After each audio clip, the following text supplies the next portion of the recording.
140 शब्द प्रति minute. Start. माननीय सभापति महोदय, मैंने इसके पूर्व पहला प्रश्न पूछा था जिसका उत्तर मुझे नहीं मिला, इसलिए मैं आपसे दूसरा प्रश्न पूछना चाहता हूं और बाद में तीसरा प्रश्न भी करूंगा।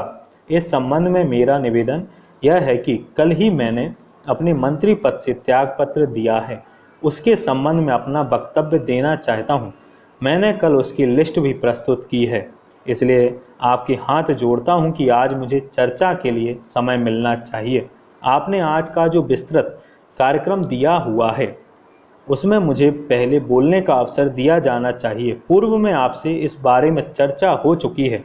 आपने आश्वासन देकर कल के लिए कहा था, किंतु कल बजट पेश होने वाला है। संभवतः कल आप मुझे समय न दे पाएं, इसलिए मुझे आज ही बोलने का अवसर दिया जाए।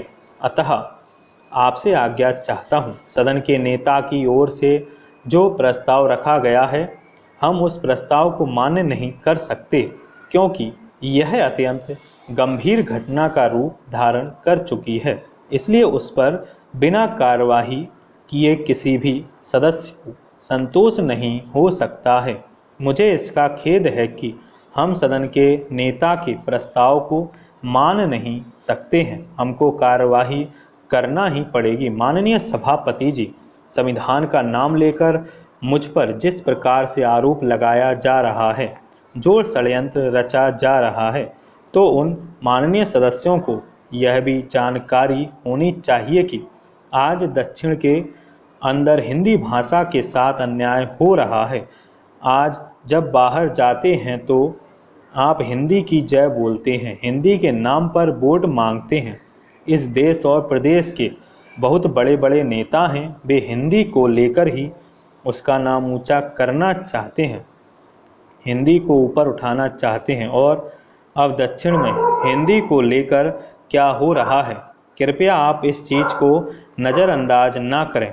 अगर सदस्य ने हिंदी की भावना से प्रेरित होकर कुछ किया है तो उस पर आप जोर ना दें, बल्कि उधर दक्षिण में हिंदी के साथ जो हो रहा है उसको भी देखने की तकलीफ करें। मैं उदाहरण स्वरूप आपके सामने जो डायरी पेश करने जा रहा हूं, उसमें जो नक्शा छपा है उसको भी जरा गौर से देखिए। यह अंग्रेजी में छपा है। अभी कांग्रेस पक्ष के माननीय सदस्य ने डायरी बताकर मुझसे कहा एवं नक्शा भी दिखाया, डायरी अंग्रेजी में छपी है।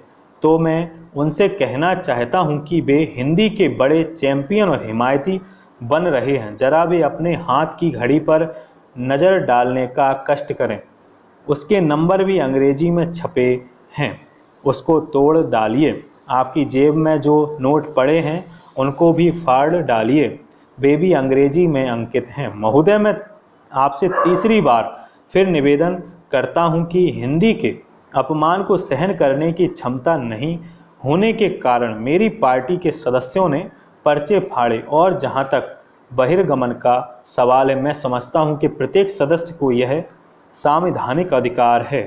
मुझे बड़ा अफसोस है कि सदन की भावना को ठेस पहुंची और जो भी कार्य हुआ वह अनुचित है। इस कृत्य के लिए मैं क्षमा याचना चाहता हूं। मुझे विश्वास है कि राज्यपाल के अपमान की भावना और सदन के अपमान करने की भावना इसमें निहित नहीं हो सकती।